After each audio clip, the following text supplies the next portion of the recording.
Make your reader laugh. Why should we make our reader laugh? I think that's so important, is to be able to inject humor into your work, even if you're writing something really serious. You don't have to take what you're writing and make it into a comedy. But the thing is, when we can laugh with characters, we like them more. This is something that I did with Assassins Anonymous, which is coming out in June. And it's about basically the world's best hitman. He's like a John Wick type character who gets into a support program for killers because he doesn't want to kill anyone anymore. And one of the earliest decisions I made with him was that I had to make him funny. I had to make him really funny and really charming, because he's going to do things later in the book that if you don't love him, I'm going to lose you as a reader. So there needs to be that sort of like intimacy and that closeness to the character. And I think in a general sense, when an author or a director or anyone can make us laugh along with the characters, like it opens us up a little bit more. And once we're a little bit more open and a little bit more vulnerable, that's when the really dramatic moments can hit. And that's when they land like body blows. And I think the master of this is James Gunn, the director who did the Guardians of the Galaxy's movies, which are really goofy, silly, ridiculous, over the top movies, until you get to the end, until you get to those really resonant emotional moments. And they just land so hard, because we've spent all this time just falling in love with these characters because of how goofy and ridiculous they are. The example that often strikes me when I think about making people laugh where you wouldn't expect them is in Pulp Fiction, when they shoot the guy in the backseat. It's been a long time since I've watched Pulp Fiction, so Pulp Fiction is not the normal kind of movie I watch, and I had put it off for a long time because I figured probably not for me. But I got really engrossed in the movie, and that moment came just like when I needed a break. I needed a mental break.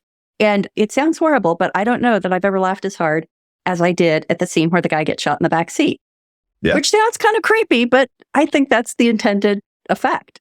Yeah. And that's the thing, is it also works as a pressure release valve. Sometimes you kind of need that. Sometimes when things are like really dark for a really long time, you just got to give your audience a little bit of a break. You got to let them laugh. You got to let them just decompress a little bit, because if you're just hitting them with the same thing over and over again, it's going to be too much.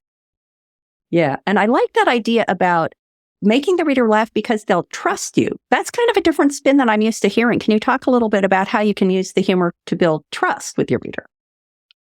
Yeah. So this is something that I go back to a lot. This is something that Chuck Palahniuk, the author of Fight Club, teaches about establishing authority. And there are two ways to establish authority, which is the head method and the heart method. And the head method is by demonstrating things like knowledge and technical proficiency. So when I'm writing an assassin character, showing him be really good at his job, or showing how brilliant he can be in a stressful situation, that's head method. Heart method is more being vulnerable and being open and being honest with your reader. And I think a lot of humor comes from a place of honesty and vulnerability. And when we're kind of leaning into that, heart method, it's another access point for us to remember that our characters are kind of just like us. They are regular people. That's what we're aiming to write. And once we build and establish that trust, then you can kind of really take the reader anywhere. I think it's interesting. I'm trying to decide if this is the same example or kind of the opposite example, that when you have especially like a cast of characters, and one is kind of goofy and they're explicitly there to make the reader laugh, and then you show something different than the humorous side. You show a deeper side, or you show a seemingly contradictory side, or something like that. And I think that in a way that builds trust, because the reader trusts you to be not using stereotypes and not using caricatures, and being willing to sort of plumb the depths of your characters beyond their ostensible function in that cast of characters. Does that sound right to you? Do you have a counter to that? Oh, no, that's 100% true. That's taking authority from it's an unexpected source of authority, which is something that I really love.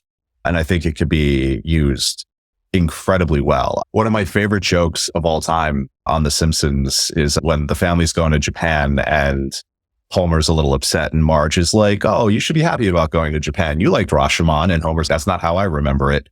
Which, if you've seen Rashomon, it's about perspective and memory. So it's a very funny joke. But it's also Homer Simpson, like the world's most famous idiot, making a fairly clever joke about a Kurosawa movie, which is not something you expect from that character. And that's why that joke lands so hard for me is because it's like a real dumb idiot referring to one of the greatest movies ever made that you would never expect him to sit down and watch. Yeah. So yeah. And I think what that does is that it gives depth. And again, you're exactly right. It shows that these characters aren't stereotypes, that they're not there to serve one particular function. Like the comic relief character is going to be the comic relief character. They're there for that pressure release, and they're there to make the joke, and they're there because they're funny.